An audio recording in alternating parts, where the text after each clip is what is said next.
ನಮಸ್ಕಾರ, ನೀವು ನೋಡ್ತಾ ಇದ್ದೀರಾ ಸುದ್ದಿ ಸಮಯ ನ್ಯೂಸ್ ಚಾನಲ್. ಇದು ಲೋಕಲ್ ಎಕ್ಸ್ಪ್ರೆಸ್. ನಾನು ಮಹಾರುದ್ರ ಡಾಕುಳಿಗಿ.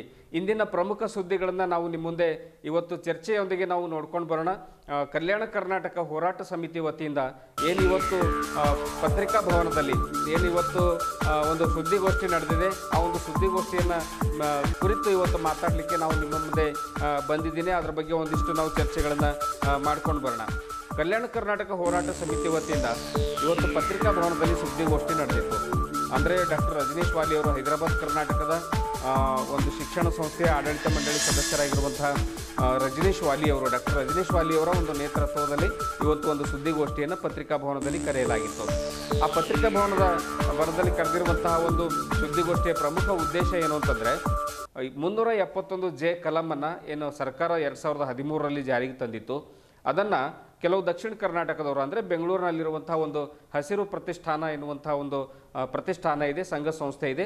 ಆ ಒಂದು ಸಂಸ್ಥೆಯ ಪ್ರಮುಖರು ಕೇವಲ ಕಲ್ಯಾಣ ಕರ್ನಾಟಕದಲ್ಲಿ ಒಂದು ಸಾಕಷ್ಟು ಅವರಿಗೆ 371 ಒಂದು ಮೀಸಲಾತಿ ಸಿಗ್ತಾ ಇದೆ, ಆದರೆ ಉಳಿದ 24 ಜಿಲ್ಲೆಗಳಿಗೆ ಅದರಿಂದ ಮೋಸ ಆಗ್ತಾ ಇದೆ ಅನ್ನುವಂಥ ಮಾತನ್ನು ಅವರು ಹೇಳಿದರು. ಯಾಕೆ ಅವರು ಆ ರೀತಿ ಹೇಳಿದರು ಅಂತಂದರೆ, ಮೊದಲು ಕಲ್ಯಾಣ ಕರ್ನಾಟಕ ಅಂದರೆ ಹೈದರಾಬಾದ್ ಕರ್ನಾಟಕ ಸಾಕಷ್ಟು ಹಿಂದುಳಿದಿತ್ತು. ಇದು ಹಿಂದುಳಿದಿದೆ ಅನ್ನೋ ಕಾರಣಕ್ಕಾಗಿಯೇ ವೈಜನಾಥ್ ಪಾಟೀಲ್ ಚಿಂಚೋಳಿಯವರು, ದಿವಂಗತ, ಅವ್ರನ್ನ ನಾವು ನೆನೆಸ್ಕೊಳ್ಬೇಕು. ಸಾಕಷ್ಟು ಹೋರಾಟವನ್ನು ಮಾಡಿದರು, ಉಪವಾಸವನ್ನು ಮಾಡಿದರು, ಸತ್ಯಾಗ್ರಹಗಳನ್ನು ಮಾಡಿದರು, ಧರಣಿ ಸತ್ಯಾಗ್ರಹಗಳನ್ನು ಮಾಡಿದರು. ಅವ್ರನ್ನ ನೆನೆಸ್ಕೋಬೇಕು. ಅವರ ಸತತ ಒಂದು ಹೋರಾಟ. ಆಮೇಲೆ ಕಾಂಗ್ರೆಸ್ ಸರ್ಕಾರದ ಅವಧಿಯಲ್ಲಿ ಮಲ್ಲಿಕಾರ್ಜುನ್ ಖರ್ಗೆ ಅವರು ಮತ್ತು ದಿವಂಗತ ಧರ್ಮ್ ಸಿಂಗ್ ಅವರು, ಇವರಿಬ್ಬರು ಕೂಡ ಒಂದು 371 ಜಾರಿಗೆ ತರಲಿಕ್ಕೆ ಅಲ್ಲಿ ರಾಜಾಶ್ರಯದೊಂದಿಗೆ ಒಂದು ಪ್ರಯತ್ನ ಕೂಡ ಮಾಡಿದರು. ಅದು ಸಕ್ಸಸ್ ಕೂಡ ಆಗಿದೆ. ಆದರೆ ನಾವು ಎಲ್ಲಿ ಪಡ್ಕೊಳ್ತಾ ಇದ್ದೀವಿ? ಸುಮಾರು 9% ಮಾತ್ರ ವಿವಿಧ ಒಂದು ಜಾಬ್ಗಳನ್ನು ತಗೋತಾ ಇದ್ದೀವಿ. ಕೇವಲ ಒಂದು 9% ಸಿಗ್ತಾ ಇದೆ. ಮೆಡಿಕಲ್ಲು, ಇನ್ನೊಂದಿಷ್ಟು ಶಾಲೆ ಕಾಲೇಜುಗಳು, ಒಂದಿಷ್ಟು ರಸ್ತೆ ಮಾಡೋದನ್ನು ಬಿಟ್ಟರೆ ಹೈದರಾಬಾದ್ ಕರ್ನಾಟಕಕ್ಕೆ ಸಾಕಷ್ಟು ಇನ್ನೂ ಬೆಳವಣಿಗೆ ಆಗಬೇಕಾಗಿದೆ. 10 ವರ್ಷ ಆಗಿದೆ. ಆ 10 ವರ್ಷದಲ್ಲಿ ಮತ್ತೆ ಅಪಸ್ವರ ಎತ್ತುವಂಥ ಪ್ರಯತ್ನವನ್ನು ಬೆಂಗಳೂರು ಕಡೆಯವರು ಮಾಡ್ತಾ ಇದ್ದಾರೆ. ಇವತ್ತು ಪತ್ರಿಕಾಗೋಷ್ಠಿಯನ್ನು ನಡೆಸ್ತಕ್ಕಂಥ ಮುಖ್ಯ ಉದ್ದೇಶ ಈ ಹೋರಾಟ ಸಮಿತಿಯವ್ರದ್ದು ಏನು ಅಂದರೆ ಇದೇ ಉದ್ದೇಶ. ಯಾಕೆ ಈ ರೀತಿಯಾಗಿ ಅವರೆಲ್ಲ ಡಿಸ್ಟರ್ಬ್ ಮಾಡ್ತಾ ಇದ್ದಾರೆ ಅನ್ನುವಂಥ ಮಾತನ್ನು ಹೇಳಿದರು. ರೇವಣಸಿದ್ದಪ್ಪ ಜಲಾದಿ ಅವರು ಈ ಒಂದು ಪತ್ರಿಕಾಗೋಷ್ಠಿಯಲ್ಲಿ ಅಂದರೆ ನಮ್ಮ ಒಂದು ಸುದ್ದಿ ಸಮಯದೊಂದಿಗೆ ಮಾತನಾಡ್ತಾ ಅವ್ರು ತಿಳಿಸ್ತಾರೆ, 371 ಕಲಂ ಏನಿದೆ, ಈ ಕಲಮು ಕೇವಲ 10-11 ವರ್ಷ ಆಯಿತು ಜಾರಿಗೆ ಬಂದು. ಮತ್ತೆ ಅದೇ ಅಪಸ್ವರ. ನಮಗೆ ಕೇವಲ ಬಿಸಿ ಬಿಸಿ ಹೋಳಿಗೆ ಮಾತ್ರ ಕೊಟ್ಟಿದ್ದಾರೆ. ಆ ಹೋಳಿಗೆಯಲ್ಲಿ ಹೂರಣನೂ ಇಲ್ಲ, ಬೆಲ್ಲನೂ ಇಲ್ಲ ಅನ್ನುವಂಥ ಮಾತನ್ನು ಜಲಾದಿಯವರು ಹೇಳ್ತಾ ಇದ್ದಾರೆ. ಯಾಕೆಂದರೆ ಆಮೇಲೆ ಅವರು ಹೇಳ್ತಾರೆ, 371ಗೆ ನೀವೇನಾದರೂ ಟಚ್ ಮಾಡಿದರೆ ರಕ್ತ ಕ್ರಾಂತಿ ಆಗುತ್ತೆ, ನಾವು ಯಾವುದೇ ಕಾರಣಕ್ಕೂ ಸುಮ್ಮನಿರಲ್ಲ ಅನ್ನುವಂಥ ಮಾತನ್ನು ಕೂಡ ಅವರು ಹೇಳಿದರು. ಆಮೇಲೆ HK ಪಾಟೀಲ್ ಅವರು ಮುಖ್ಯಮಂತ್ರಿಗಳಿಗೆ ಒಂದು ಪತ್ರವನ್ನು ಬರೆದಿದ್ರು ಅನ್ನುವಂಥ ಮಾತನ್ನು ಕೂಡ ಅವರು ಹೇಳಿದರು ನಮ್ಮ ಸುದ್ದಿ ಸಮಯದೊಂದಿಗೆ. HK ಪಾಟೀಲ್ ಅವರು ಅಂದರೆ ಮಾನ್ಯ ಕಾನೂನು ಮತ್ತು ಸಂಸದೀಯ ವ್ಯವಹಾರಗಳ ಸಚಿವರಾಗಿರ್ತಕ್ಕಂಥ HK ಪಾಟೀಲ್ ಅವರು ಕೂಡ ಮುಖ್ಯಮಂತ್ರಿಗಳಿಗೆ ಪತ್ರ ಬರೀತಾರೆ. ಕಲ್ಯಾಣ ಕರ್ನಾಟಕ ಭಾಗದಲ್ಲಿ ನಡೀತಕ್ಕಂಥ ನೇಮಕಾತಿ ಪ್ರಕ್ರಿಯೆಯನ್ನು ಕೂಡಲೇ ಸ್ಥಗಿತಗೊಳಿಸಬೇಕು, ಅದನ್ನು ನಿಲ್ಲಿಸಬೇಕು ಅನ್ನುವಂಥ ಪತ್ರವನ್ನು ಬರೀತಾರೆ. ಯಾಕೆ HK ಪಾಟೀಲ್ ಅವರೇ ನೀವು ಈ ರೀತಿ ಮಾಡ್ತಾ ಇದ್ದೀರಿ?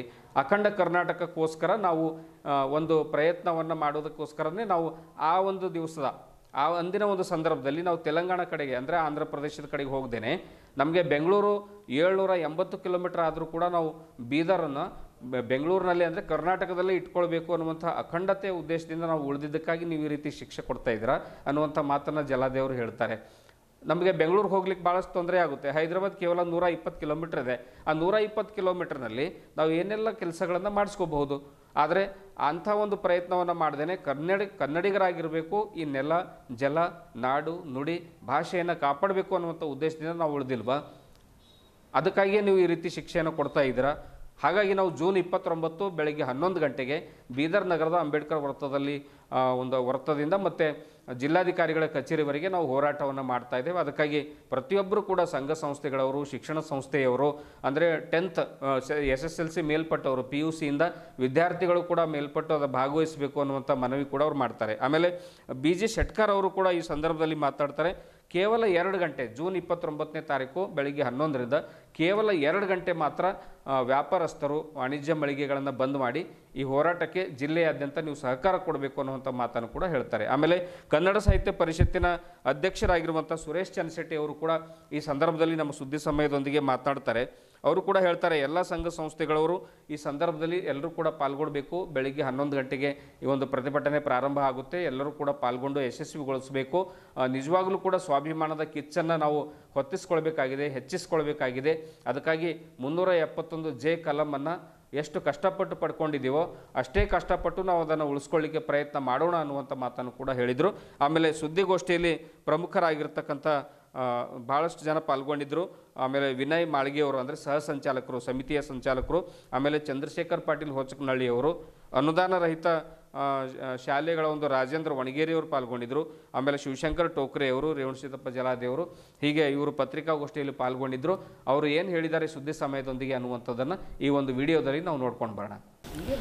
ಸುಮಾರು 20 ವರ್ಷಗಳ ಹೋರಾಟದ ಫಲದಿಂದ ಉಳಿದ ಅಂದರೆ ದಕ್ಷಿಣ ಕರ್ನಾಟಕದಲ್ಲಿರುವಂಥ ಎಲ್ಲ ಜಿಲ್ಲೆಗಳ ಒಂದು ಸರಿಸಮವಾಗಿ ಹೈದರಾಬಾದ್ ಕರ್ನಾಟಕ ಅಂದರೆ ಅಂದಿನ ಹೈದರಾಬಾದ್ ಕರ್ನಾಟಕ, ಇಂದಿನ ಕಲ್ಯಾಣ ಕರ್ನಾಟಕದ 7 ಜಿಲ್ಲೆಗಳು ಕೂಡ ಅಂದರೆ ಬೀದರ್ ಆಗಿರಬಹುದು, ಕಲಬುರಗಿ, ಯಾದಗಿರಿ, ಬಳ್ಳಾರಿ, ರಾಯಚೂರು, ವಿಜಯನಗರ, ಈ 7 ಜಿಲ್ಲೆಗಳ ಒಂದು ಅಭಿವೃದ್ಧಿಗಾಗಿ ವೈಜನಾಥ್ ಪಾಟೀಲ್ ಚಿಂಚೋಳಿ ಅವರ ಒಂದು ಸತತ ಪ್ರಯತ್ನ, ಹೋರಾಟದ ಫಲವಾಗಿ ಮತ್ತು ಕಾಂಗ್ರೆಸ್ ಸರ್ಕಾರ ಇದ್ದಾಗ ಮಲ್ಲಿಕಾರ್ಜುನ್ ಖರ್ಗೆ ಅವರು, ದಿವಂಗತ ಧರ್ಮಸಿಂಗ್ ಅವರ ಒಂದು ಪ್ರಯತ್ನದಿಂದಾಗಿ ಈ ಒಂದು 371 ಜೆ ಅಧಿಕಾರಕ್ಕೇನೋ ಬಂತು, ಅಂದರೆ ಮೀಸಲಾತಿ ಜಾರಿಗೇನೋ ಬಂತು. ಆದರೆ ಅದು ಇದ್ದಂಗಿರೋ ಸಿದ್ದೇಶ ಅನ್ನುವಂತೆ ಇವತ್ತಿಗೂ ಕೂಡ ಈ ನಮ್ಮ ಭಾಗ ಅಭಿವೃದ್ಧಿ ಕಾಣಲಿಲ್ಲ. ಸೊ ಹಾಗಾಗಿ ಇತ್ತೀಚೆಗೆ ಬೆಂಗಳೂರಿನ ಯಾವುದೋ ಒಂದು ಪ್ರತಿಷ್ಠಾನದವರು, ಅಂದರೆ ನಮ್ಮ ಈಗ ಅತಿಥಿಗಳು ಹೇಳ್ತಾರೆ, ಯಾವುದೋ ಪ್ರತಿಷ್ಠಾನದವರು ಯಾವುದೇ ಒಂದು ಅಸಡ್ಡೆಯಿಂದ ನಮಗೆ ಮತ್ತೆ ವಿರೋಧ ಮಾಡ್ತಕ್ಕಂಥ ಪ್ರಯತ್ನವನ್ನು ಮಾಡ್ತಾ ಇದ್ದಾರೆ. ಹಾಗಾಗಿ 29ಕ್ಕೆ ಏನು ಹೋರಾಟ ಹಮ್ಮಿಕೊಂಡಿದ್ದಾರೆ ಆ ಒಂದು ರೂಪುರೇಷೆ ಕುರಿತು ಇವತ್ತು ನಾವು ನಮ್ಮೊಂದಿಗೆ ರೇವಣಸಿದ್ದಪ್ಪ ಜಲಾದೆ ಅವರು ನಮ್ಮೊಂದಿಗಿದ್ದಾರೆ.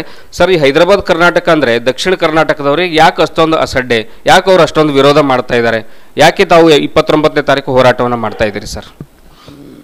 ಎಲ್ಲರೂ ಮಾಡ್ತಾ ಇಲ್ಲ, ಆದರೆ ನಮ್ಮದು ಏಕತೆಯಲ್ಲಿ ಅಂತಕ್ಕಂಥ ಕರ್ನಾಟಕದ ಅಖಂಡತ್ವದಲ್ಲಿ ಹೋರಾಡ್ತಕ್ಕಂಥ ಸಂಸ್ಕೃತಿ ನಮ್ಮ ಕರ್ನಾಟಕದವರು. ಸ್ವತಂತ್ರಕ್ಕಿಂತ ಕರ್ನಾಟಕ ಆಗೋದಕ್ಕಿಂತ ಮುಂಚೆ ಆಂಧ್ರದಲ್ಲಿ ಏನಪ್ಪ 371 ಜಾರಿಯಾದ ಸಂದರ್ಭ ನಮಗೆಲ್ಲ ಆ ಕಡೆ ಕರೆದಿರು, ಮೂಲಭೂತ ಸೌಲಭ್ಯ ಎಲ್ಲ ಸಿಗುತ್ತೆ, ನೀವು ಆಂಧ್ರದಾಗ ಬರ್ರಿ ಅಂಥೇಳಿ. ಆದರೆ ನಾವು ಅದನ್ನು ಬಿಟ್ಟು ಸ್ವಾಭಿಮಾನದಿಂದ ಕರ್ನಾಟಕದಾಗ ಉಳಿದಿದ್ವಿ. ಯಾಕಂದರೆ ಇದು ನಮ್ಮ ಕರ್ನಾಟಕ, ಒಂದು ವಿಶೇಷವಾದಂಥ ವ್ಯಕ್ತಿತ್ವ ಇಲ್ಲಿದೆ ಕರ್ನಾಟಕದ.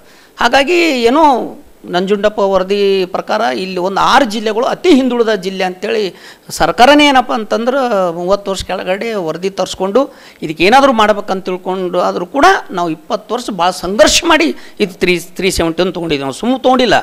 ಸ್ವತಂತ್ರ ಕೂಡ ನಾವು ಈ ಭಾಗದ ಸ್ವತಂತ್ರ ಕೂಡ 1 ವರ್ಷ 32 ದಿನ ನಂತರ ಸಿಕ್ಕಿದೆ, ಸಾವಿರಾರು ಜನ ಬಲಿದಾನ ನಂತರ. ಅದಾದ ನಂತರ 2 ದಶಕಗಳ ಕಾಲ ಆದರಣೀಯ ಮಾಜಿ ಮಂತ್ರಿಗಳಾಗಿರ್ತಂಥ ಸ್ವರ್ಗೀಯ ಶ್ರೀ ವೈಜನಾಥ್ ಪಾಟೀಲ್ ನೇತೃತ್ವದಲ್ಲಿ ನಾವೆಲ್ಲರೂ ರಸ್ತಾ ರೋಕ್ ಮಾಡಿದ್ದೀವಿ, ಜೈಲು ಬರೋ ಚಲಾವಣೆ ಮಾಡಿದ್ದೀವಿ, ವಿಭಾಗ ಮಟ್ಟದಲ್ಲಿ ತಾಲೂಕಾ ಮಟ್ಟದಲ್ಲಿ ಸಂಘರ್ಷ ಮಾಡಿ 371 ಆರ್ಟಿಕಲ್ ತಂದೀವಿ. ಆದರೂ ಕೂಡ ಕೆಲವೊಬ್ಬರು ಏನಪ್ಪ ಇದು 370 ಆರ್ಟಿಕಲ್ ಯೋಜನೆಯಿಂದ ಇಡೀ ಕರ್ನಾಟಕದ 24 ಜಿಲ್ಲೆ ಅನ್ಯಾಯ ಆಗ್ತದೆ ಅಂತ ಏನು ಕೂಗು ಹಾಕ್ತಾ ಇದಾರೆ, ಇದು ಭಾಳ ದೊಡ್ಡ ತಪ್ಪಿದೆ, ಅದನ್ನು ನಾವು ಖಂಡನೆ ಮಾಡ್ತೀವಿ. ಮತ್ತು 371 ಜೆಗೆ ಯಾರಾದರೂ ಕೈ ಹಚ್ಚಿದರೆ ಇಲ್ಲಿ ಭಾಳ ದೊಡ್ಡ ಕ್ರಾಂತಿ ಆಗುತ್ತೆ, ನಾವು ಎಚ್ಚರಿಕೆ ಕೊಡ್ತಾ ಇದ್ದೀವಿ. 29ನೇ ತಾರೀಕು ನಾವು ಸಾಂಕೇತಿಕವಾಗಿ ಎಲ್ಲ ಜನ ಶಿಕ್ಷಕರು, ಮಕ್ಕಳು, ಮ್ಯಾನೇಜ್ಮೆಂಟ್ದವರು, ವ್ಯಾಪಾರಸ್ಥರು, ರೈತರು ಎಲ್ಲರೂ ಬರ್ತಾ ಇದ್ದಾರೆ. ಅವರು ನಾವು ಸರ್ಕಾರಕ್ಕೆ ಒಂದು ಎಚ್ಚರಿಕೆ ಕೊಡ್ತಾ ಇದ್ದೀವಿ, ಈ ಥರ ಅಸಡ್ಡೆ ಮಾಡ್ತಕ್ಕಂಥ ಈ ಥರ ಹೊಟ್ಟೆ ಕಿಚ್ಚಿಬಿಡ್ತಾರೆ. ನಮ್ಮ ಕಲ್ಯಾಣ ಕರ್ನಾಟಕ ಸರ್, ಇಡೀ ಕಲ್ಯಾಣನೇ ಅಭಿವೃದ್ಧಿ ಆಗಬೇಕು, ನಮ್ಮದಂತೆ ಇಲ್ಲ. ಆದರೆ ಭಾಳ 800 ಕಿಲೋಮೀಟ್ರ್ ದೂರ, ರಾಜಧಾನಿ ದೂರ ಇರ್ತಕ್ಕಂಥ ನಮ್ಮ ಜಿಲ್ಲೆಗಳು ಇವತ್ತು ಒಂದಿಷ್ಟು 370 ಪ್ರಕಾರ ಒಂದಿಷ್ಟು ಆಗ್ತಾಯಿವೆ, ಇನ್ನೂ ಪೂರ್ಣ ಆಗ್ತಾಯಿಲ್ಲ. ಇನ್ನೂ ಶಿಕ್ಷಣ ಕ್ಷೇತ್ರ ಭಾಳಷ್ಟು ಹಿಂದುಳಿದಿದೆ ನಾವು. ಒಂದು ಶಾಲೆ ಕಟ್ಟಡ ಚೆನ್ನಾಗಿಲ್ಲ. ಕಲ್ಯಾಣ ಕರ್ನಾಟಕ ಸುಮಾರು 900ಕ್ಕೂ ಮೇಲ್ಪಟ್ಟು ಸರ್ಕಾರಿ ಶಾಲೆಯಲ್ಲಿ ಕಟ್ಟಡ ಇಲ್ಲ ಸರ್. ಎಲ್ಲಿ ಮಾಡಿದೆ 370 ಇಂಪ್ಲಿಮೆಂಟ್? ಒಂದಿಷ್ಟು ಮೆಡಿಕಲ್ ಸೀಟ್ ಸಿಗ್ತವೆ, ಒಂದಿಷ್ಟು ಇಂಜಿನಿಯರಿಂಗ್ ಸೀಟ್ ಸಿಗ್ತದೆ, ಒಂದಿಷ್ಟು ನೌಕರಿಯಲ್ಲಿ ಒಂದು 9% ಸಿಗ್ತಾ ಇದೆ. ಇಷ್ಟಕ್ಕೆ ನೀವು ಇಷ್ಟೊಂದು ತಾರತಮ್ಯ ಮಾಡೋಕ್ಕೆ ಹೊರಟ್ರೆ ಅದರಿಂದ ದಯವಿಟ್ಟಿದು ಹಾಗಾಗಬಾರ್ದು. ಮತ್ತು ಯಾರೇ ಸಂಘಟಕರು ಇರ್ಬೋದು, ಈ ಥರದ ಆಲೋಚನೆ ಮಾಡಬಾರ್ದು. ನಾವೆಲ್ಲ ಕರ್ನಾಟಕರು, ನಾವೆಲ್ಲರೂ ಒಂದೇ, ಎಲ್ಲರೂ ಸಮಗ್ರ ವಿಕಾಸ ಆಗಬೇಕು. ಅದಕ್ಕೆ ನೀವು ನಮ್ಮ ತಂಟೆಗೆ ಬಂದರೆ ನಾವು ಸುಮ್ಮನೆ ಕೊಡೋದಿಲ್ಲ. ಅದು ಈಗ ಇತ್ತೀಚೆಗೆ ಒಂದು ಶಬ್ದ ಕೇಳಿ ಬರ್ತಾ ಇದೆ, ಕಾನೂನು ಸಚಿವ HK ಪಾಟೀಲ್ ಅವರು CM ಅವ್ರಿಗೆ ಏನೋ ಒಂದು ಪತ್ರ ಬರೆದಿದ್ದಾರೆ, ನೇಮಕಾತಿ ಪ್ರಕ್ರಿಯೆ ನಿಲ್ಲಿಸಿ ಅನ್ನೋದು. ಏನು ಸರ್ ಇದು ಉದ್ದೇಶ? ಯಾಕೆ ಈ ರೀತಿ ಆಗಿದೆ ಅಂತ? ಭಾಳ ದೊಡ್ಡ ತಪ್ಪು ಮಾಡಿದ್ದಾರೆ HK ಪಾಟೀಲ್ರು. ಹಾಗೆ ಮಾಡಬಾರ್ದು. ಒಬ್ಬ ಸಚಿವರಾಗಿ ಜವಾಬ್ದಾರಿ ವ್ಯಕ್ತಿಯಲ್ಲಿ ಇದ್ಕೊಂಡು ಕಲ್ಯಾಣ ಕರ್ನಾಟಕ ವಿಕಾಸಕ್ಕೆ ಕೈ ಜೋಡಿಸೋ ಬದಲಾಗಿ ಆ ನೇಮಕಾತಿ ಪ್ರಕ್ರಿಯೆ ಬಂದ್ ಮಾಡಿ ಅಂತೇಳಿ ಪತ್ರ ಬರೀತಾರಲ್ಲ, ಖಂಡನೆ ಮಾಡ್ತೀವಿ ನಾವು. ಮತ್ತು HK ಪಾಟೀಲ್ ಕೂಡ ನಾಳೆ ಈ ಹೋರಾಟದ ಮೂಲಕ ಎಚ್ಚರಿಕೆ ಕೊಡ್ತೀವಿ. ಮುಂದೆ ಏನಾದರೂ ಅವ್ರು ಬಾಲ ಬಿಚ್ಚಿದ್ದೆ ಆದರೆ ಬಾಲ ಕಟ್ ಹೇಗೆ ಮಾಡ್ಬೇಕು ಅಂತ ನಮ್ಗೆ ಗೊತ್ತಿದೆ. ಮೊದಲು ಅವ್ರು ಗದಗ ಜಿಲ್ಲೆ ಡೆವಲಪ್ ಮಾಡ್ಕೊಂತ ಹೇಳ್ರಿ, ಅವರು 371 ಕೇಳಂತ ಹೇಳ್ರಿ. ಅವ್ರಿಗೆ ಅವಶ್ಯಕತೆ ಇದೆ ಅಲ್ಲಿ. ಯಾಕಂದ್ರೆ ಅವ್ರು 40 ವರ್ಷದ ಆಳತ್ತಾರಲ್ಲ, ಗದಗ ಜಿಲ್ಲೆಗೂ 371 ಆರ್ಟಿಕಲ್ ಬೇಕಾಗಿದೆ ಅಲ್ಲಿ. ಅದೇನು ಮುಂದುವರೆದ ಜಿಲ್ಲೆ ಅಲ್ಲದು, ಇನ್ನು ಹಾಗೇ ಇದೆ ಅಲ್ಲಿ ಕೊಳಕ. ಅದು ಎಚ್ ಕೆ ಪಾಟೀಲ್ ಈ ಹೋರಾಟದ ಮೂಲಕ ನಾವು ಎಚ್ಚರಿಕೆ ಕೊಡ್ತೀವಿ. ಈ ಥರದ ಅಸಡ್ಡೆಗಳು ಮತ್ತು ಈ ಥರ ಕಲ್ಯಾಣ ಕರ್ನಾಟಕ ಅಭಿವೃದ್ಧಿ ಬಗ್ಗೆ ದಯವಿಟ್ಟು ಚಕಾರ ಎತ್ತಬೇಡಿ. ಸರ್, ಈಗ ಇನ್ನೊಂದು ವಿಷಯ ಅಂತಂದರೆ, ಈ ಮಾತು ಎತ್ತಿದ್ರೆ ನಾವು ಕಲ್ಯಾಣ ಕರ್ನಾಟಕಕ್ಕೆ 3,000 ಕೋಟಿ ಬಂದಿದೆ, 5,000 ಕೋಟಿ ಬಂದಿದೆ ಅನ್ನುವಂಥ ಮಾತುಗಳು ಸಾಕಷ್ಟು ಕೇಳಿ ಬರ್ತಾ ಇವೆ. ಎಷ್ಟು ಬಂದಿದೆ ಸರ್, ಏನು ಡೆವಲಪ್ಮೆಂಟ್ ಆಗಿದೆ ಅಂತ? ಸರ್, ಪೇಪರ್ದಲ್ಲಿ ಮಾತ್ರ ಹಣ ಇದೆ. ಕಳೆದ ಸಲ ಯಡಿಯೂರಪ್ಪರು ಮುಖ್ಯಮಂತ್ರಿ, ಇವರು ನಮ್ಮ ಬಸವರಾಜ ಬೊಮ್ಮಾಯಿ ಇದ್ದವು 3,000 ಕೋಟಿ ಕೊಡ್ತೀವಿ ಅಂತ ಹೇಳಿದ್ದಾರೆ. ಕೊಟ್ಟಿರ್ಬೋದು, ಆದರೆ ಎಲ್ಲಿ ಬಳಕೆ ಆಗಿದೆ ಸರ್? ಎಲ್ಲಿ ಆಗಿದೆ ತೋರಿಸಿ ನೀವು, ಏನಾಗಿದೆ ಹೇಳಿ. ಈಗ ಮತ್ತೆ ನಮ್ಮ ಸಿದ್ದರಾಮಯ್ಯವರು 5,000 ಕೋಟಿ ಅಂತ ಡಿಕ್ಲೇರ್ ಆಗಿದೆ. ನೀವು ಮೊನ್ನೆ ತಾನೆ 5,000 ಕೋಟಿ ಎಷ್ಟು ಬಿಡುಗಡೆ ಮಾಡಿದ್ರೆ ಹೇಳಣ್ರಿ ಮೊದಲು. ಅದು ಒಂದೇ ಹಾದಿ ತಾನೆ, 371 ಇಂಪ್ಲಿಮೆಂಟ್ ಆಗಬೇಕಾ? ಅದೇ ಹಾದಿ ಕೆ ಬೋರ್ಡ್ಲಿಂದ ಮಾಡ್ತಾ ಇದ್ದಾರೆ. ಎಲ್ಲಿ ಕೊಟ್ಟಿದ್ದಾರೆ, ಏನು ಮಾಡ್ತಾ ಇದ್ದಾರೆ ಹೇಳಿ. ನಾನು ಹೇಳ್ದನಲ್ಲ, ನಮ್ಮ ಕಲ್ಯಾಣ ಕರ್ನಾಟಕದ 3,500 ಜನ ಶಿಕ್ಷಕರಿಲ್ಲ ಸರ್, ಕೊರತೆ ಇದೆ. ಶಿಕ್ಷಣ ಸಂಸ್ಥೆ ಹೇಗೆ, ಅದ್ರ ಗತಿ ಏನು, ಶಿಕ್ಷಣದ ವ್ಯವಸ್ಥೆ ಏನಿದೆ, ಎಷ್ಟು ಹದಗೆಟ್ಟಿರ್ಬೋದು. ಸುಮಾರು 900 ಶಾಲೆಗಳಲ್ಲಿ ಮಕ್ಕಳು ಆತಂಕದಿಂದ ಕೂತಿದ್ದಾರೆ, ಕಟ್ಟಡ ಇಲ್ಲ, ಬೀಳೋ ಸ್ಥಿತಿಯಲ್ಲಿದೆ. ಇದೇನಾ 371 ಇಂಪ್ಲಿಮೆಂಟು? ಇಷ್ಟೆಲ್ಲ ಬೆಳವಣಿಗೆಗಳು ನಡೆದರೂ ಕೂಡ, ಅಂದರೆ ಪತ್ರ ಬರೆದಿರುವಂಥದ್ದು, ಅನುದಾನ ಇಲ್ಲದೆ ಇರುವಂಥದ್ದು, ಡೆವಲಪ್ಮೆಂಟ್ ಆಗದೇ ಇರುವಂಥದ್ದು, ಇಷ್ಟೆಲ್ಲ ಆದರೂ ಕೂಡ ನಮ್ಮ ಭಾಗದ ಜನಪ್ರತಿನಿಧಿಗಳು ಯಾಕೆ ಸುಮ್ಮನೆ ಕೂತಿದ್ದಾರೆ ಸರ್? ನಮ್ಮ ಪ್ರತಿನಿಧಿಗಳು, ನಮ್ಮ ಸಚಿವರು, ನಮ್ಮ ಶಾಸಕರು, ನಮ್ಮ ಸಂಸದರು ಎಚ್ಚೆತ್ತಬೇಕು. ವಿರುದ್ಧ ಏನಪ್ಪ ಇದ್ರೆ ಕೈ ಎತ್ತಿ ನಿಲ್ಬೇಕು ಇವರು. ಎಚ್ ಕೆ ಪಾಟೀಲ್ಗೆ ಮಾತಾಡೋದು ತಕ್ಕ ಉತ್ತರ ನಮ್ಮ ಸಚಿವರು ಕೊಡಬೇಕು. ನಾವು ವಿನಂತಿ ಮಾಡ್ಕೋತೀವಿ. 42 ಜನ ಶಾಸಕರಿದ್ದಾರೆ, 6 ಜನ ಸಂಸದರಿದ್ದಾರೆ, 5 ಜನ ಸಚಿವರಿದ್ದಾರೆ. ಇವ್ರನ್ನ ಕೈ ಕಟ್ಕೊಂಡು ಕೊಡ್ತಾರ? ಅವ್ರಿಗೆ ನಾವು ಕರೆದಿದ್ದೇವೆ, ನಾಳೆಗೆ ಹೋರಾಟಕ್ಕೆ ಬನ್ನಿ ನೀವು. ಆದರೆ ನೀವು ಏನಪ್ಪ ಅಂದ್ರೆ ಆಡಳಿತ ಮಾಡೋರಿದ್ದೀರಿ. ಯಾರು ನಮ್ಮ ಕಲ್ಯಾಣ ಕರ್ನಾಟಕ ವಿಕಾಸದ ಬಗ್ಗೆ ಅಪಚಾರ ಮಾಡ್ತಾರೋ ಅವ್ರಿಗೆ ತಕ್ಕ ಉತ್ತರ ನೀವು ಕೊಡ್ರಿ ಅಂತ ನಾವು ಹೇಳೋರಿದ್ದೀವಿ ಅವ್ರಿಗೆ. ಮತ್ತು ಅವ್ರು ಸುಮ್ಮ ಕೊಡೋಲ್ಲ, ಅವ್ರ ಕರ್ತವ್ಯ ಇದೆ ಸರ್. ನಿಮ್ಮ ಜಿಲ್ಲೆ, ನಿಮ್ಮ ತಾಲೂಕು, ನಿಮ್ಮ ಗ್ರಾಮ ವಿಕಾಸ ಆಗ್ಬೇಕು ತಾನೆ. ಅದರಲ್ಲಿ ನೀವು ತಾರತಮ್ಯ ಮಾಡ್ತೀರಾ? ಸರಿಯಲ್ಲ ಇದು. ಇದು ರೇವಣಸಿದ್ದಪ್ಪ ಜಲಾದೇವರ ಒಂದು ಮಾತು. ಅದರ ಜೊತೆಗೆ ಒಂದು ಹೋರಾಟ ಸಮಿತಿಯ ಅಧ್ಯಕ್ಷತೆಯನ್ನು ವಹಿಸಿರುವಂಥ ಡಾಕ್ಟರ್ ರಜನೀಶ್ ವಾಲಿ ಅವರು ಕೂಡ ನಮ್ಮೊಂದಿಗಿದ್ದಾರೆ. ಸರ್, ಹೋರಾಟದ ರೂಪುರೇಷೆ ಏನಿದೆ, ಯಾವ ದಿನಾಂಕ ಮತ್ತು ಏನು ಟೈಮಿಗೆ, ಯಾವ ಸ್ಥಳದಲ್ಲಿ ಮಾಡ್ತಾ ಇದ್ದೀರಿ ಸರ್? ಹೋರಾಟ ಶಾಂತಿಯುತವಾಗಿ ಹೋರಾಟ ಮಾಡ್ತಾ ಇದ್ದೀವಿ. 29ನೇ ತಾರೀಕು ಅಂಬೇಡ್ಕರ್ ಸರ್ಕಲ್ ಹತ್ರ 10:30 ಗಂಟೆಗೆ ಶನಿವಾರದಿಂದ ಬೃಹತ್ ಪ್ರಮಾಣದಾಗ ಒಂದು 10,000 ಜನ ಸೇರಿಕೊಂಡು DC ಅವ್ರ ಮೂಲಕ ರಾಜ್ಯಪಾಲರಿಗೆ ಮತ್ತು ಮುಖ್ಯಮಂತ್ರಿಗಳಿಗೆ ಮನವಿ ಪತ್ರ ಕೊಡ್ಲತ್ತೀವಿ. ಭಾಳ ಶಾಂತ ರೀತಿಯಾಗಿ ಮಾಡೋರಿದ್ದೀವಿ. ಇದು ನೆಕ್ಸ್ಟ್ ಲೆವೆಲ್ಗೆ ಹೋಗಬಾರ್ದು, ಆ ಥರ ಅವ್ರು ಎಚ್ಚೆತ್ಕೊಳ್ಬೇಕು. ಸರ್, ಈ ಒಂದು ಎಷ್ಟು ಜನ ಅಂದರೆ 10,000 ರಿಂದ 12,000 ಜನ ಸೇರ್ತಾ ಇದ್ದಾರೆ. ಎಷ್ಟು ಸಂಘ ಸಂಸ್ಥೆಗಳು ಪಾಲ್ಗೊಳ್ತಾ ಇವೆ ಸರ್? ತಮಗೆ ಎಷ್ಟು ಸಹಕಾರ ಕೊಡ್ತಾ ಇದ್ದಾರೆ? ಬೀದರ್ ಎಲ್ಲ ಸಂಘ ಸಂಸ್ಥೆಗಳು, ಎಲ್ಲ ಸ್ಕೂಲ್ ಕಾಲೇಜಸ್ಸು ಎಲ್ಲರೂ ಬರ್ತಾ ಇದ್ದಾರೆ ಅವತ್ತು, ಮತ್ತು ಎಲ್ಲರೂ ಓಪನ್ ಆಗಿ ಸಪೋರ್ಟ್ ಮಾಡ್ತಾ ಇದ್ದಾರೆ ಈ ಪ್ರೊಸೆಷನ್ಗೆ. ಇದು ಡಾಕ್ಟರ್ ರಜನೀಶ್ ವಾಲಿ ಅವರ ಮಾತು. ಸುಮಾರು 10,000 ರಿಂದ 12,000 ಜನ ಪಾಲ್ಗೊಳ್ತಾರೆ ಅನ್ನುವಂಥ ಮಾತನ್ನು ಕೂಡ ಅವರು ಹೇಳಿದರು. ಬೆಳಿಗ್ಗೆ 10 ರಿಂದ 11 ಗಂಟೆ ಅನ್ನುವಷ್ಟರಲ್ಲಿ ಕಾರ್ಯಕ್ರಮ ಪ್ರಾರಂಭ ಆಗುತ್ತೆ. ಪ್ರಾರಂಭ ಆದ ನಂತರ ಎಲ್ಲ ಶಿಕ್ಷಣ ಸಂಸ್ಥೆಗಳು ಅಂದರೆ ಪ್ರೌಢಶಾಲೆಯನ್ನು ಹೊರತುಪಡಿಸಿ PUC ಇಂದ ಮೇಲ್ಪಟ್ಟು ವಿದ್ಯಾರ್ಥಿಗಳು ಕೂಡ ಪಾಲ್ಗೊಳ್ತಾರೆ. ಪ್ರೌಢಶಾಲೆ, ಪ್ರಾಥಮಿಕ ಶಾಲೆಯ ಸಿಬ್ಬಂದಿ ವರ್ಗದವರು ಅದರಲ್ಲಿ ಪಾಲ್ಗೊಳ್ತಾರೆ ಅನ್ನುವಂಥ ಮಾತನ್ನು ರಜನೀಶ್ ವಾಲಿ ಅವರು ಹೇಳಿದರು. ಈಗ ಕನ್ನಡ ಸಾಹಿತ್ಯ ಪರಿಷತ್ತಿನ ಅಧ್ಯಕ್ಷರಾಗಿರುವಂಥ ಸುರೇಶ್ ಚನ್ಶೆಟ್ಟಿ ಅವರು ಕೂಡ ನಮ್ಮೊಂದಿಗಿದ್ದಾರೆ. ಅವರಿಗೂ ಕೂಡ ಒಂದಿಷ್ಟು ನಾವು ಮಾತಾಡಿಸ್ಕೊಂಡು ಬರೋಣ. ಸರ್, ಅಂತಿಮವಾಗಿ ಹೋರಾಟದ ಬಗ್ಗೆ ಮತ್ತೆ ಯಾವ ರೀತಿ ನಿರ್ಣಯಗಳನ್ನು ತೆಗೆದುಕೊಳ್ಳಬಹುದು, ಮುಂದಿನ ದಿನಗಳಲ್ಲಿ ಒಂದು ವೇಳೆ ಸರ್ಕಾರ ಬಗ್ಗದೇ ಇದ್ರೆ ಮತ್ತೆ ಯಾವ ರೀತಿ ನೀವು ನಿರ್ಣಯಗಳನ್ನು ಕಲ್ಯಾಣ ಕರ್ನಾಟಕ ಭಾಗದ ವತಿಯಿಂದ ತೆಗೆದುಕೊಳ್ತೀರಿ? ಈಗಾಗಲೇ ಆರಂಭದಲ್ಲೇ ನಮ್ಮ ಹಿರಿಯರು ಹೇಳಿದಂಗೆ ಮೈಸೂರು ರಾಜ್ಯ ಯಾವಾಗ ಉದಯ ಆಗ್ತೋ ಆ ಸಂದರ್ಭದಲ್ಲಿ ನಾವು ಯಾವುದೇ ಕಂಡೀಷನ್ ಇಲ್ಲದೇ ನಾವು ಅದರಲ್ಲಿ ನಾವು ಸೇರ್ಕೊಂಡು ಬಿಟ್ಟಿದ್ದದ. ಇಂಥ ಒಂದು ಸಂದರ್ಭದಲ್ಲಿ ಈ ಕಲ್ಯಾಣ ಕರ್ನಾಟಕ ಈ ಭಾಗದವರಿಗೆ ಒಂದು 4 ಎಲ್ಲೋ ನೌಕರಿಲಿ ಅವಕಾಶ ಸಿಕ್ಕಿದೆ ಅಂತ ಇವ್ರೇನು ಮಾತಾಡ್ತಾರೆ.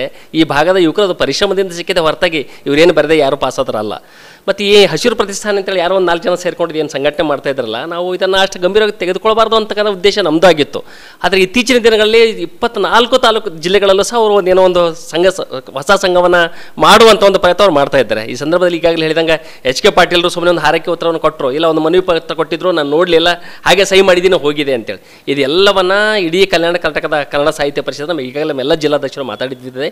ಏನು ಮೊನ್ನೆ ಬೆಂಗಳೂರಲ್ಲಿ ಜೂನ್ 1ನೇ ತಾರೀಕಿಗೆ ಹಸಿರು ಪ್ರತಿಷ್ಠಾನ ಏನು ಅವ್ರೇನು ಹೋರಾಟವನ್ನು ಶುರು ಮಾಡಿದ್ರು, ಈ ಹೋರಾಟ ಇದು ಆರಂಭ ಇದೆ ಸರ್. ಇದು ಬೀದರ್ ಜಿಲ್ಲೆಯ ಸುಮಾರು 10,000 ರಿಂದ 15,000 ಜನ ಇದರಲ್ಲಿ ಪಾಲ್ಗೊಳ್ತಾರೆ. ಎಲ್ಲ ಸಂಘ ಸಂಸ್ಥೆ ಇದರಲ್ಲಿ ಭಾಗವಹಿಸ್ತಾರೆ. ಅದು ಬೀದರ್ ಅಷ್ಟೇ ಅಲ್ಲ, ಇಡೀ ಕಲ್ಯಾಣ ಕರ್ನಾಟಕ ಎಲ್ಲ ಜಿಲ್ಲೆಗಳಲ್ಲೂ ಇದು ಆರಂಭವಾಗಿದೆ. ಬರುವ ದಿನಗಳಲ್ಲಿ ಇಡೀ ಕಲ್ಯಾಣ ಕರ್ನಾಟಕ ಒಂದಿನ ಬಂದ್ ಮಾಡೋದ್ರ ಮೂಲಕ ಇಲ್ಲಿನಂಥ ಎಲ್ಲ ಜನಪ್ರತಿನಿಧಿ ಅವ್ರ ಮನೆ ಮುಂದಿರ್ಬೋದು, ಅವ್ರು ಈ ಜಿಲ್ಲೆಗೆ ಕಾಲಿಡದಂಥ ದೊಡ್ಡ ಉಗ್ರ ರೂಪವಾಗಿ ಈ ಹೋರಾಟಕ್ಕೆ ನಾವು ರೂಪುರೇಷೆಗಳನ್ನು ಈಗಾಗಲೇ ಆರಂಭ ಮಾಡಿದ್ದೀವಿ. ಅದಕ್ಕೆ ಹೀಗಾಗಿ ಈ ಬೀದರ್ ಎಲ್ಲ ಸಂಘ ಸಂಸ್ಥೆಗಳ ಒಂದು ಕ್ರಿಯಾ ಸಮಿತಿಯನ್ನು ಮಾಡಿಕೊಂಡು ಅವ್ರಿಗೆಲ್ಲರಿಗೂ ಇದ್ರ ಜೊತೆ ಸೇರಿಸ್ಕೊಂಡು ಹೀಗಾಗಿ ಒಟ್ಟಾರೆಯಾಗಿದ್ದು, ಯಾಕಂದರೆ ಸುಮ್ಮನೆ ಒಂದು 25 ವರ್ಷಗಳ ಹೋರಾಟವಾಗಿ ನಾವು 370 ತಂದಿವಿ, ಅಷ್ಟು ಈಸಿಯಾಗಿ ನಾವು ಅದನ್ನು ಬಿಡೋಕ್ಕೆ ನಾವು ಸಾಧ್ಯ ಇಲ್ಲ. ಹೀಗಾಗಿ ಆ ಭಾಗದಲ್ಲಿ ಒಂದು ಮಾತು ಮೊನ್ನೆ ಒಂದು ಪದವನ್ನು ಬಳಸಿದ್ರು, ಇನ್ನೊಂದ್ಸಲ ಕರ್ನಾಟಕ ಏಕೀಕರಣಕ್ಕಾಗಿ ನಾವು ಹೋರಾಟ ಮಾಡ್ತೀವಿ ಅಂತೇಳಿ. ಅಂದರೆ ಅವ್ರ ಉದ್ದೇಶ ಎಷ್ಟರ ಮಟ್ಟಿಗೆ ಅಂದರೆ ಕಲ್ಯಾಣ ಕರ್ನಾಟಕ ಪ್ರತ್ಯೇಕ ರಾಜ್ಯನೇ ಆಗಿ ಹೋಗಲಿ ಅಂತಕ್ಕಂಥ ಈ ಒಡೆಯುವಂತ ಏನು ಮಾತಾಡ್ತಾ ಇದ್ದಾರಲ್ಲ, ಇದು ಯಾರಿಗೂ ಶೋಭೆ ತರೋದಲ್ಲ. ಇದು ನಾವು ತೀವ್ರವಾಗಿ ಇದನ್ನು ಖಂಡನೆ ಮಾಡ್ತೀವಿ. ಬರುವ ದಿನಗಳಲ್ಲಿ ಕನ್ನಡ ಸಾಹಿತ್ಯ ಪರಿಷತ್ತು ಇಡೀ ಕಲ್ಯಾಣ ಕರ್ನಾಟಕದ ನಮ್ದೆಲ್ಲ ಘಟಕಗಳು ಸಹ ಇವ್ರ ಜೊತೆ ಗಟ್ಟಿಯಾಗಿ ನಿಂತು ಈ ಇಡೀ ಹೋರಾಟಕ್ಕೆ ನಾವು ಶಕ್ತಿ ತುಂಬುವಂಥ ಕೆಲಸಗಳನ್ನು ನಾವು ಮಾಡ್ತೀವಿ. ಸರ್, ಈಗ ಕರ್ನಾಟಕದಲ್ಲಿ ಎಲ್ಲೋ ದಕ್ಷಿಣ ಕರ್ನಾಟಕದಲ್ಲಿ ಕಾವೇರಿ ಸಮಸ್ಯೆ ಇರ್ಬೋದು, ಮಹದಾಯಿ ಸಮಸ್ಯೆ ಇರ್ಬೋದು, ತುಂಗಭದ್ರಾ ಸಮಸ್ಯೆ ಇರ್ಬೋದು, ಏನೇ ಇದ್ರೂ ಕೂಡ ಇಲ್ಲಿಯೂ ಕೂಡ ಅಷ್ಟೇ ಒಂದು ನಾವು ನಮ್ಮವರು ಮತ್ತು ಏಕೀಕರಣ ಅನ್ನುವಂಥ ಒಂದು ಉದ್ದೇಶ ಇಟ್ಕೊಂಡು ತಾವು ಹೋರಾಟ ಮಾಡ್ತೀರಿ. ಆದರೆ ನಮ್ಮ ವಿಷಯದಲ್ಲಿ ಅವರೆಲ್ಲ ಯಾಕೆ ಆ ರೀತಿ ಅಸಡ್ಡೆ ತೋರ್ತಕ್ಕಂಥ ಹೊಟ್ಟೆ ಕಿಚ್ಚಿನ ಮನೋಭಾವನ ತೋರ್ತಾ ಇರೋದು ಯಾಕೆ ಅಂತ ನಾವು ಏನಾಗಿದ್ರೆ ನಮ್ಮಲ್ಲಿ ಗಾಢಬಾಗಿ ಪ್ರಭಾಗ ವಚನ ಸಾಹಿತ್ಯ ಮತ್ತು ಬಸವಾದಿ ಶರಣರದು. ಹೀಗಾಗಿ ನಾವು ಯಾವಾಗೂ ಶಾಂತಿಯುತವಾಗಿ ಯಾರೇ ಕಷ್ಟದಲ್ಲಿ ಬಂದರೆ ಸ್ಪಂದನೆ ಮಾಡುವಂಥ ಗುಣ ನಮ್ಮಲ್ಲಿದೆ. ಹೀಗಾಗಿ ನಾವು ಯಾವುದು ಎಂದೇ ಅಸೂಯೆ ಹೊಟ್ಟೆ ಕಿಚ್ಚು ಪಡುವಂಥ ವ್ಯಕ್ತಿಗಳು ನಾವಲ್ಲ. ಹೀಗಾಗಿ ಆ ಭಾಗದ ಅನೇಕ ಹೋರಾಟಗಳು ಕಾವೇರಿಯಾಗಿ ಎಲ್ಲ ಹೋರಾಟಗಳಲ್ಲೂ ಸಹ ನಮ್ಮ ಭಾಗದವರು ನಾವು, ಯಾಕಂದ್ರೆ ನಾವು ಅಖಂಡ ಕರ್ನಾಟಕದವರು ಅಂತ ಕರ್ನಾಟಕ ಒಂದೇ, ನಾವೆಲ್ಲ ಕನ್ನಡ ತಾಯಿ ಮಕ್ಕಳು ಅಂತ ಇಟ್ಕೊಂಡು ನಾವು ಪ್ರತಿಯೊಂದಕ್ಕೂ ಅವರಿಗೆ ಆ ಸಹಕಾರ ಮತ್ತು ಸಹಾಯ ಮಾಡುವಂಥ ಕೆಲಸಕ್ಕೆ ನಾವು ಮುಂದಾದ್ವಿ. ಆದರೆ ಅವ್ರಿಗಂತ ಏನು ಅಸೂಯೆ ಏನು ಹೊಟ್ಟೆ ಕಿಚ್ಚು ಏನಿದೆಯಲ್ಲ ಅದು ಆ ಭಾಗದವರಿಗೆ ನಿಜವಾಗ್ಲೂ ಅವ್ರು ಏನಾದ್ರು ಈ ಭಾಗ ಅಭಿವೃದ್ಧಿ ಕಾಣ್ತಾ ಇಲ್ಲಿ ಬಂದು ನೋಡಲಿ, ಅವ್ರು ಬೇಕಾದ್ರೆ ನಾವು ಎಷ್ಟು ಹಿಂದೆ ಉಳಿದಿದ್ವಿ ಅಂತ ಗೊತ್ತಾಗಿರ್ತದೆ. ಹೀಗಾಗಿ ಅವ್ರೇನು ಈ ಥರ ಹೊಟ್ಟೆ ಕಿಚ್ಚದ ಕೆಲಸ ಏನು ಮಾಡ್ತಾ ಇದ್ರಲ್ಲ ನಿಜವಾಗ್ಲೂ ಇದು ಸಹಿಸಲ್ಲ. ಇಷ್ಟೇ ನಾವೆಲ್ಲ ಶಾಂತಿ ಪ್ರಿಯ ಇದ್ದೀವಿ, ನಾವೆಲ್ಲ ಹೃದಯವಂತರಿದ್ದೀವಿ, ನಮಗೇನೋ ಆ ಶರಣರ ಪ್ರಭಾವನ ಏನೋ ಗೊತ್ತಿಲ್ಲ. ಹೀಗಾಗಿ ಪ್ರತಿಯೊಂದಕ್ಕೂ ಅವ್ರಿಗೆ ಬೆಂಬಲ ಕೊಡ್ತಾ ಬಂದಿವಿ. ಆದ್ರೆ ನಾವು ಪ್ರತಿಯೊಂದು ಅವ್ರು ನಾವು ತುಳಿಯುವಂಥ ಕೆಲಸ ಏನು ಮಾಡಿದಾರಲ್ಲ ನಿಜವಾಗಿ ಈ ಇಷ್ಟನ ಸಹಿಸಿದ್ದೀವಿ, ಇನ್ನು ಮುಂದಿಗೆ ಸಹಿಸಲ್ಲ. ಇದು ಯಾವುದೇ ಕಾರಣಕ್ಕೂ ಆಗದೆ ಇರೋ ಮಾತು ಅಂತೇಳಿ ಭಾಳ ನಿಷ್ಠುರವಾಗಿ ಈ ಮಾತನ್ನು ಹೇಳ್ತೇನೆ. ಸರ್, ಅಂತಿಮವಾಗಿರ್ತಕ್ಕಂಥ ಒಂದು ಪ್ರಶ್ನೆ, 29ನೇ ತಾರೀಕು ಬೆಳಿಗ್ಗೆ 11 ಗಂಟೆಗೆ ಅಂತ ಹೋರಾಟ ಮಾಡ್ತಾ ಇದ್ರಿ.